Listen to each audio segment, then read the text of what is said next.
think you don't have enough time, but what if the real problem isn't the hours? It's what you're doing with them. Every single day, we push things off. The call we meant to make, the dream we keep scheduling for someday. Meanwhile, life is moving, whether we show up for it or not. Here's the thing nobody talks about. The people who understand time most deeply aren't productivity gurus or life coaches. They're the ones who've sat with loss, who've watched what gets left unfinished when someone doesn't come home. This episode will make you rethink every excuse you've ever made about not having enough time, and it might change what you do the moment it's over. Hey everyone, and welcome back to Impctrs Out Loud. If you've been with us for a while, you know we're on season 4 of Impctrs Out Loud. And today I have a special guest with me. I have Wade Simmons with me, and today he's going to be talking about, I think, focusing a lot on time management because we had like a little pre-talk and time management came up to be a big thing. And I'm a time management girl. And I know when people tell me all the time that I don't have enough time to do things, it's because you're not managing your time correctly. So, we're going to get some tips and strategies from Wade today about how time management has helped him to progress to be the man he is today, doing the things that he's doing. Wade, welcome to Impctrs Out Loud. Hey, how you doing today? I I'm love the doing introduction, by the way. well. Yeah, look, I tell everybody, look, we all live by this principle of having these length of days, so we gotta use them wisely. Right. So, Wade, tell us a little bit about yourself, your backstory, which we call the cause tale. Tell us a little bit about your cause tale. All right, well, so I'm Wade Simmons. I'm an independent filmmaker, entrepreneur from Chicago. I train for professional wrestling. I've been in the funeral business for almost 16 years. So I went to school for both mortuary science and film. So that was pretty cool. But mainly I'm just a God fearing young man that just try to love people and do the right thing. Because one thing that working in the funeral business have taught me is that tomorrow is not promised on this side to any of us. So I try to make the most of every day. Okay. That sounds interesting. So, tell me, because the funeral, film, they're kind of two opposite sides, not even of the same coin, right? So, one is dealing with end of life, one is telling the stories of life or maybe even death as well. So, tell us, how did you decide, like, when you graduated high school, what's the first thing that you pursued? Well, so how everything really started was I got to go back to childhood because as a Okay. child, I knew what I wanted to do. I knew that I wanted to be a mortician and I knew that I wanted to be a filmmaker because one of my favorite movies was Spike Lee's The Crooklins. When I saw Okay. that movie, I fell in love with it because like it was like a movie that kind of reminded me about life. And then, from growing up as a child and things like that, I was always also fascinated with the funeral business. And so I remember when I was in elementary school, I used to talk about it so much that it was this one young man by the name of Terrence Matthews. She's like, "What, you want to be a funeral director or something?" And I'm like, "Yeah." So by the time I Really? got to, yeah, so by How the old time were you? I might have been, I knew I was in seventh grade, Wow. Okay. but yeah, like so nothing that I'm doing is really new because Mhm. these were passions that I had since being a child. And so when I got to high school, I participated in like art club, I wrestled.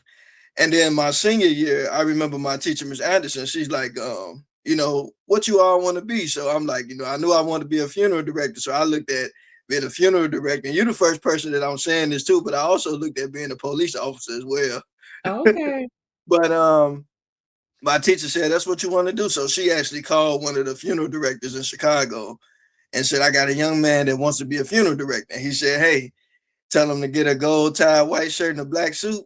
Mhm. And so I started working for them right in high school. And so I was always Wow. at the funeral home every Saturday, just, and then it turned into me like really just like all through college, I just ended up working there. And so I ended up like being at the funeral home for like 13 years. Mhm. In that time period, though, I ended up going to school for it. Mhm. And school was really hard. So I almost didn't make it through the program. Like I got through it by the grace of God. I kid you Mhm. not, because mortuary science is a a very hard course. Yes, I've It's not. heard. Yeah, Because it there's a is. lot It of is. anatomy and physiology in Yeah. mortuary science. Yeah. Yeah, I mean, I thought about it at one point. I said, you know what, I'm gonna just leave home and just go into Arizona and just start a new life because this thing was getting a little rough. But I Uh-huh. got through it by the grace of God. But what ended up happening was when I was in school to be a mortician, we finished the program and we had these exit exams. And Mhm. so I was going for like 7 months trying to pass these exit exams. After graduating, I'm like, if I don't pass the test, I gotta do something different. So Right. I ended up flying down to Vegas to work with my uncle because he's in the plumbing business. And I went down there. I'm like, this is not my thing. So I'm like, and I remember praying like, well, God, if I'm gonna go back to school, I'm gonna do something I like. So I ended up choosing film school. And Mhm. right when I enrolled in film school, by the grace of God, I passed the funeral director test. It was crazy because I Okay. was in film school, but I was still Studying doing for what I your exit. Yeah. yeah, so I passed the exit exam. So then I still had the embalming side. So once I graduated out of film school, I had a dream. It was Mhm. crazy that I passed the test. So I got up, I'm like, God, I trust you. I went out Mhm. there, took the test, and I passed the science part. So Mhm. it took me like a while to like even get as far as I've got. Okay. So like that's what kind of ended up leading me to film school because like I'm like, well, I got to do something different. So everything kind of worked out once I went to film school. Yeah, that's interesting that you say that because I know that when I was in nursing school, there were people who graduated from nursing and could not work as nurses because they couldn't pass that NCLEX. So they had the degree, but nothing to really show for it because they couldn't work in their desired field. But for me, I think that shows perseverance with you and resilience. Like you were like, hey, I spent all this time, all this money. I had this dream when I was in the seventh grade, and I got to see it all the way through to the end. So you kept doing something, but you were like, I still have to be realistic. I need to have a backup plan. So what's my second love? And my second love is film. So yeah, I get it. I Yeah, get it. look, I wasn't because like one thing about me, I'm very I don't really give up too easy. Hmm. And then my whole thing is like, look, I gotta pay money for this. So like I don't wait. That's one thing I don't do. I don't waste what money I do have. So I Hmm. don't believe in being wasteful. So I had to do it, like I don't pay for something that I don't utilize. Hmm.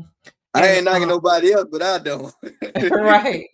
So you said that you went back to school for embalming. So are you a funeral director or a mortician? So so Or it's is there a so difference? they're one and the same. So here in Okay. Illinois, Uh-huh. I'm actually at the end of my apprenticeship in Illinois. I'll be a fully licensed funeral director, but I'm also a funeral arranger in Mhm. California.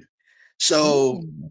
I will be a fully licensed funeral director in the state of Illinois and California, God willing, sometime this year. Okay. So it's been a bit of a journey, but in Illinois, it's the license are one. So Oh, like okay. some states have it where you can be a funeral director Mhm. or an embalmer, like Mhm. California. Right now, Mhm. I'll just be a funeral director Mhm. there until I take care of the embalming side because there it's a little bit different.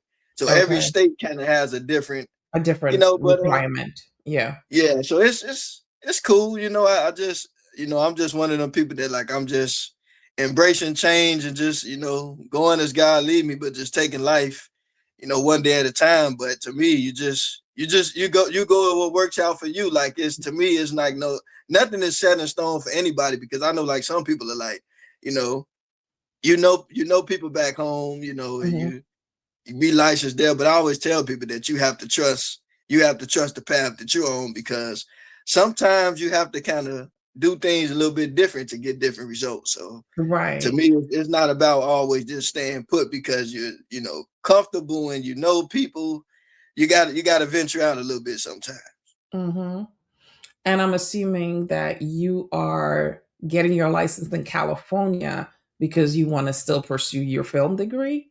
Your Uh, film no? but also yeah, a little bit of both because like but it's not all solely just about film because Okay. I got another adventure that I'm looking at getting into. And when I was on the West Coast working with my uncle, I Uh-huh. got the idea. I'm not gonna go into detail just yet because I Right, want I right. want to get things rolling with that. But Mhm. when I was down the West Coast, I kind of saw some things that I liked.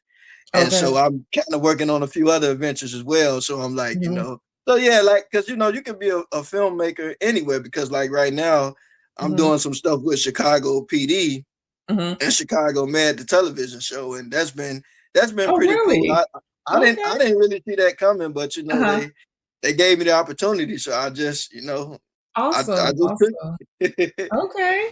So you've done a lot of things and you seem to have done a lot of things simultaneously. So going to school, working in the funeral home, coming out of school, working in the funeral home, going to funeral school, to get your your mortician's license or your funeral director's license, then going to film school, still studying for your funeral director's license. Like you seem to always have your hand in more than one pot. That takes good time management skills. So why don't you tell us about how you set up your life to manage your time and what makes you want to actually, because you mentioned before that one thing that you learned about working in the industry of funeral science is that tomorrow or even today, right? Because I could come off of here and you never see me again, right? That it's not promised to anybody. So it seems like you learned through that you have to be time conscious and do the things that you want to do. So tell us a little bit about that. Yeah, that's a great point. Yeah, because so for me, I always keep in mind that everybody here, like God has all of us here for a purpose. And so Mhm. to me, life is like a movie, right? Like when you make a movie, you don't always have the time to put everything in it. So a lot of times you have to kind of cut out the unnecessary stuff. And so life is like that. And Mhm. so like I tend to try to spend my time doing things that kind of push me, either closer to God or closer to the things that I'm working on, or helping people. Because to me, those are the things that really like kind of matter the most. Like, we live in this beautiful world that God has placed us in, and I feel like it's so much beauty in it, even though there's a lot of negative things. But I feel like a lot of times those negative things kind of rob us of our true purpose, because if we spend time focusing on what somebody did wrong, or focusing on somebody else's failures and not really putting effort into helping them or things like that, it's kind of a waste of time. I think that a lot of people could really get further in life if we kind of just focus on the right things, and just like use our time to kind of further ourselves toward whatever we're trying to do. Because to me, like every time I took time out to kind of make connections with people, and even though, I got turned down by lots of people, more people told me no than yes. But to be honest with you, I'm appreciative, and I thank God for everybody who said yes. And that took time to happen. Like, Mhm. so all of us in life have a lot to do. I'm sure we have a lot of responsibility. So, we really don't have time to really waste. And so life is all about building and just, finding purpose and, making sure we have our relationship with our Heavenly Father intact and just showing love in the world. So between doing all that, we really don't have much time for nothing else. But you seem to have made the time to actually do the things that you want to do. How are you scheduling your life around that? Like, how are you determining what is important, what is not? How are you setting up your day and your life to manage the So time that we are given? We all, I like to say we all have the same 24 hours in a day, but what we decide to do with that 24 hours determines our outcomes.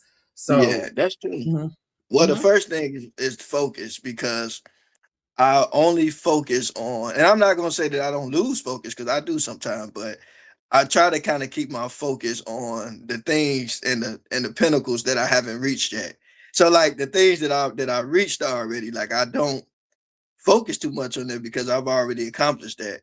So mhm, I try to focus on like what is my next task. And so as far as being a funeral in the funeral business, I do right now I pick up loved ones, when they transition, to take them to the funeral home. So for that, I have to be available any time of day, because any time of day, somebody could call and say, hey Wade, can you use your license to go pick someone up for me if one of my directors can't make it or so. So I always mhm, kind of make myself available for that, because mhm. again, in that industry, you never know when you're gonna get a call. So you have to be always ready for that. But as far as that concerned, like I spend a lot of my time, like my downtime, focusing on like creating, writing, just watching things that really give me like positive motivation and things of that nature. And then I study like different people's lives that did some of the things that I would like to do.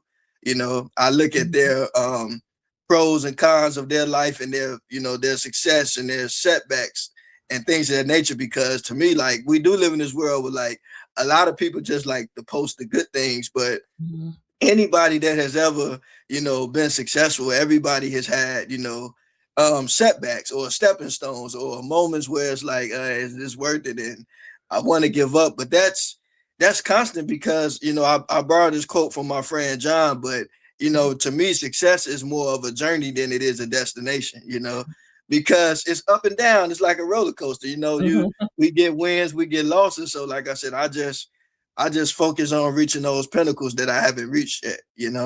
Right.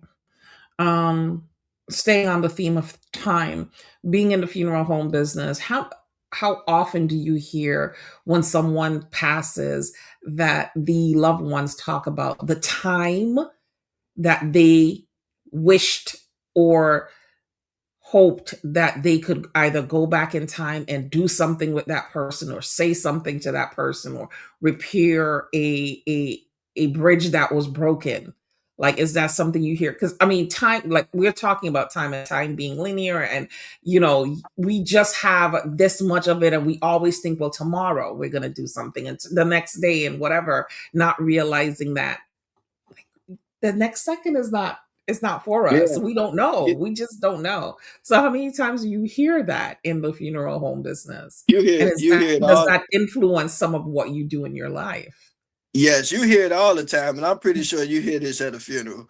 A lot of times, somebody in the family will get up and say, um, "We got to get together more often." And a lot of times that's always said, but a week or so after, Mhm. everybody may not see each other till and it's kind of it's something that you constantly hear all the time. But for me, Mhm.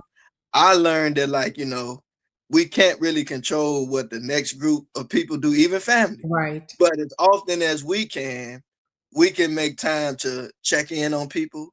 Mhm. It because again, we a lot of time, most of us have our phones all the time, so it takes nothing. But as long as they're not driving now, Two because I tell seconds. people, 2 seconds. safely.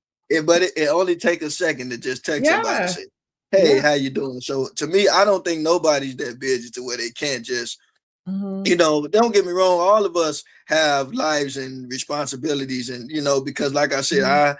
I find myself being busy as well, but a lot of times it don't take nothing but a second just to, long as it's safe to do that, but just to Yeah. say, "Hey, how you doing? I love you and I'm thinking about you." And that's it. It don't have to have a whole conversation, but it's just good to check in on people because you hear it so often. Like I tell you three things that happened in the funeral business that I never forgot.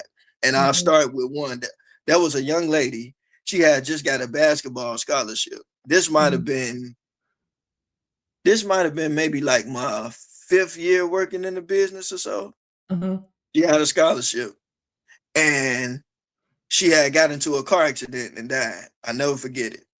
And I didn't know this young lady, but when I Mhm. went to the church, because we went to the church to set up the flowers and stuff, and when her mom came in, it's like I didn't know this family, but I felt that grief. Mhm. And I remember coming home like just feeling really like, like I normally don't take work with me, but that was one time that it really like really struck me, and that Mhm. really hurted me. I didn't know this family, but just the grief that I felt. And it's like, man, that's really sad. And Mhm. then the second time there was an individual, his mom died. I never forget this. I was talking to him at his mother's service. Three Mhm. weeks later, when we put the casket in the chapel, when I opened the casket, it was the guy that I was talking to. Like 3 weeks later, the very Wow. guy at his mom's service. Yeah, he had a brain aneurysm, and I guess he never made it home after that. And then the other time was there was a guy. He was from Africa, but they lived in New York. He went to work one morning and he came Mhm. home and found his wife just laying on the floor. And so, like, those are just like kind of like three situations that really like stuck with me that I never forgot. And then another Mhm. thing was like my good friend from elementary school. We lost contact with each other. I remember going into the funeral home and I saw his grandmother's name. And a lot of people got the same, a lot of Yeah. people have the same, like, last Similar name, names, last names. Yeah. like Jenkins is a common last name. Mhm. And Bernice is a common name, for, some of our older elders in the family. Mhm. And when I looked at it, I'm like, wait a minute. And I went in the chapel, it was my friend's grandmother. And so it's like, it's just things like that that just, constantly remind us that it's not, look, and it don't matter the age, because I've seen, people go, I know people that live to be 100. Like 3 people I know made it to be 100, by the grace of Wow. God. That was amazing.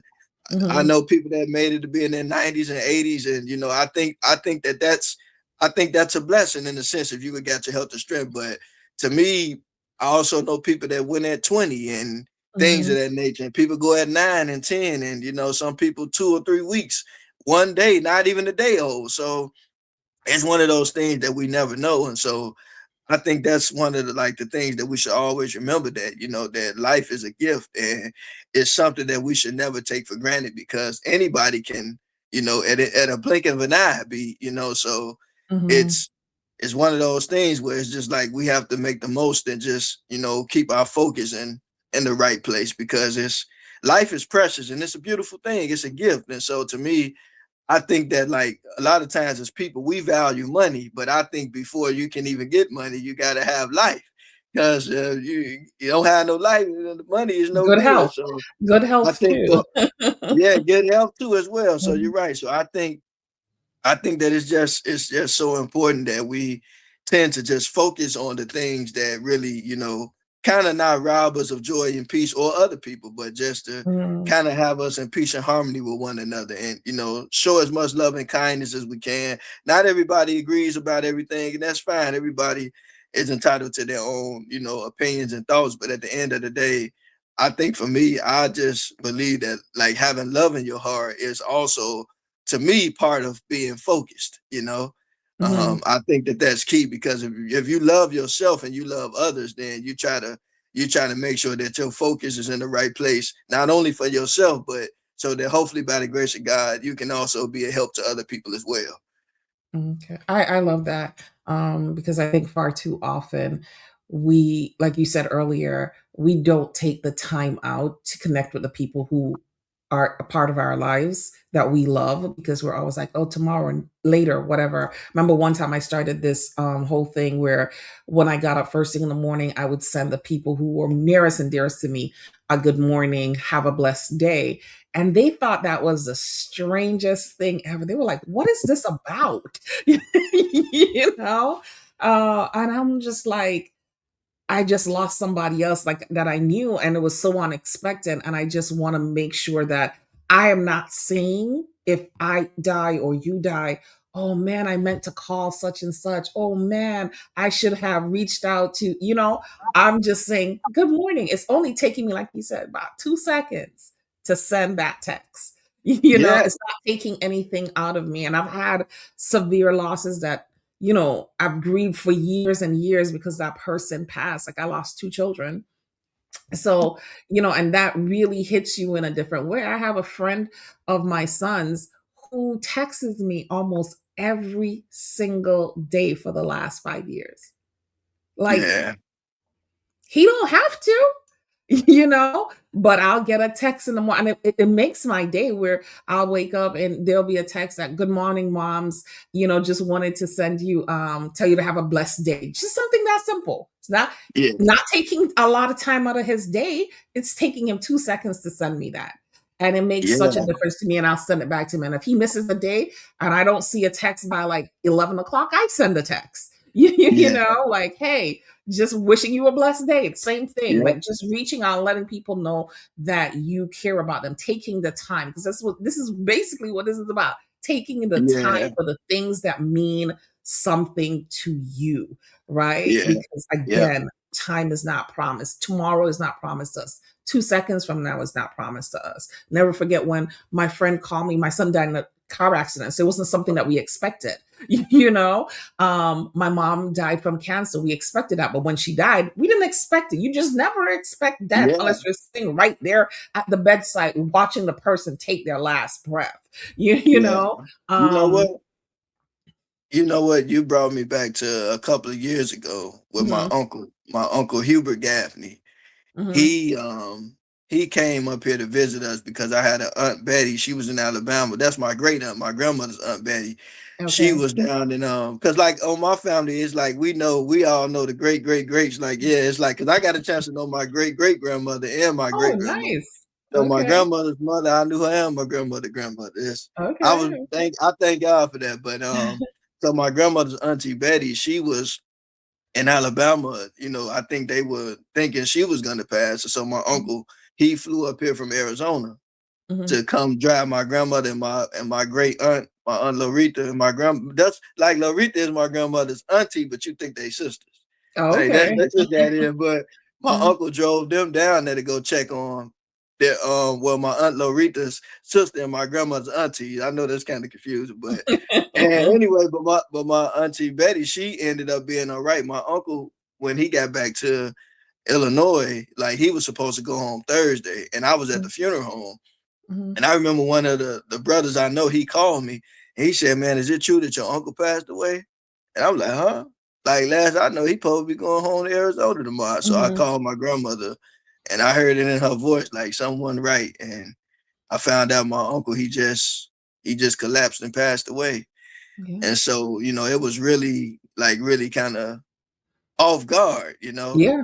And that's how And death so usually catches you off guard. yeah, and When it's you like, least expect it, then you hear someone is gone. yeah, And all you could say is, I shoulda, coulda, woulda, but it's too late, you yeah. know? So And take last those shoulda, year, coulda, wouldas into effect now. Think about them yeah. now and do it. Just do it. You Yeah, have the and time. last year, Mhm. last like the year before last was crazy because back to back, I knew a lot of people. Most of them were older, but it was people Mhm. just passing left and right that I Passing. knew, and it was Yeah. like, and again, when you work in the funeral business, it's like you know, these are not just, everybody is somebody, whether you know them or not. But it's like, Right. when it's people that you actually know, it really makes you really think about your own Your mortality own even more mortality. because it's like wow, like I remember, we were walking around and we were kids and we knew them and Mhm. like because I knew somebody that lived to be 100 and I know somebody else that made it be 101. We celebrated them when they went home. We celebrated because like they Mhm. lived it still hurts too, but Of it's a course. little bit, it hits you a little bit different. But some of the other ones were kind of like, and Mhm. so that's why it's just good to cherish people, just let people know you like me. I'm a type person where if I even think about somebody, I text them, like, because I Right. feel like it's just like I think about Yeah. somebody like, and to me, it don't matter if it's somebody that I'm close with or Mhm. somebody that I don't talk to. Or like if I think about somebody, I Yeah. will text them and check in with them. It's that's Mhm. just very important to me.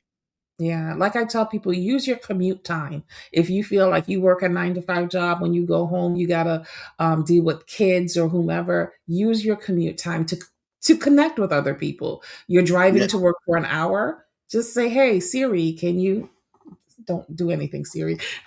Can you call such and such, right? Or can you Yeah. text such and such? You don't even have to touch your phone, but Yeah. use that time. You have a lot of downtime. A lot of us don't realize how much downtime we have. We're just busy because we're busy, not because we're Yeah. actually doing things at a lot of times.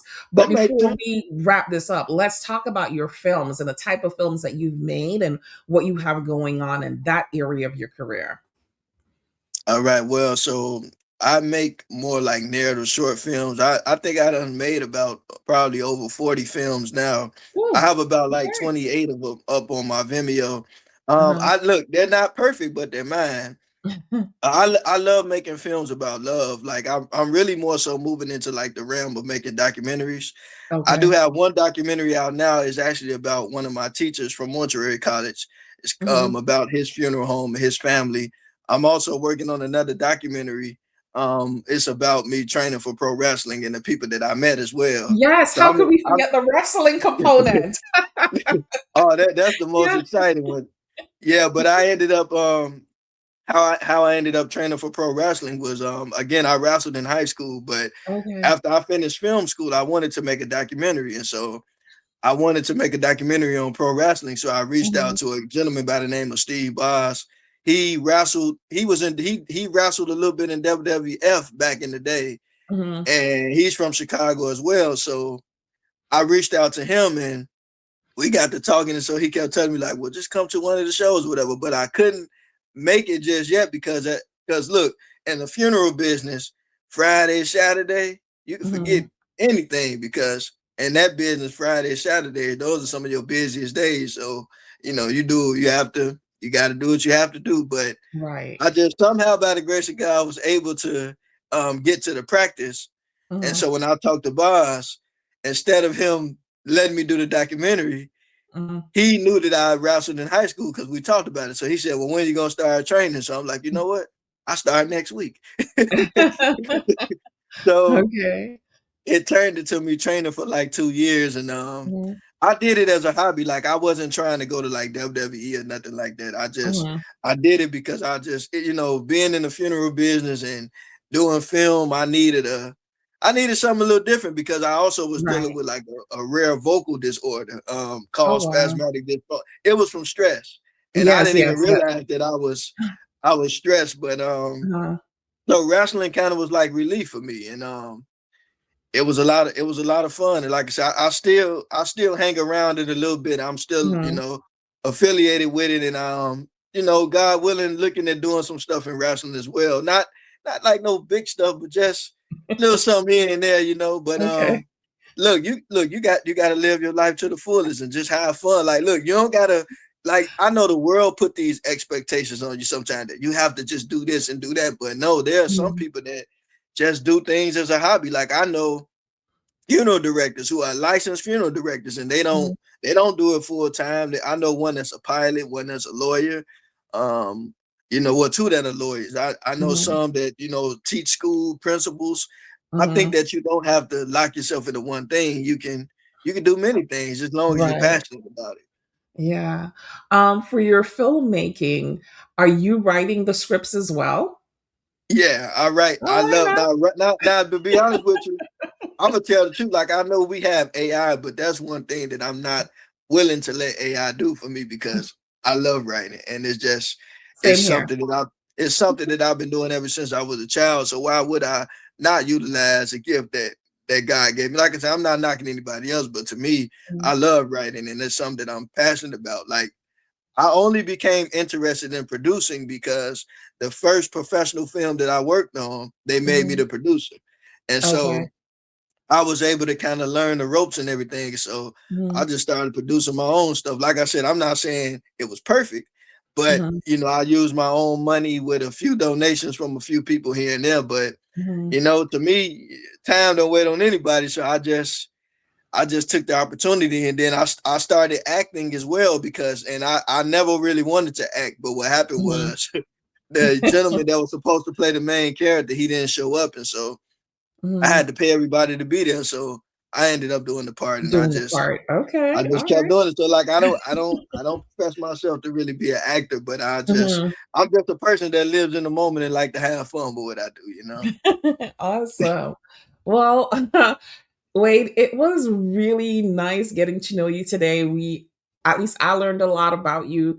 You seem like an awesome individual who's taking life by the horns and doing all the things that you want to do, using your full 24 hours in the day to learn more things, to do more things, to actually impact, this society. You're leaving your mark on this world for sure in many different ways. Um, so before we wrap up, I have two questions that I ask everybody at the end of the interview. The first one is, what makes you an impactor? Well, what makes me an impact is that I love people and that Mhm. I like to encourage people. And I don't just, and I'm not tooting my own horn, but I have love for people. And to me, what makes me an impact is that I don't just want to see my goals accomplished.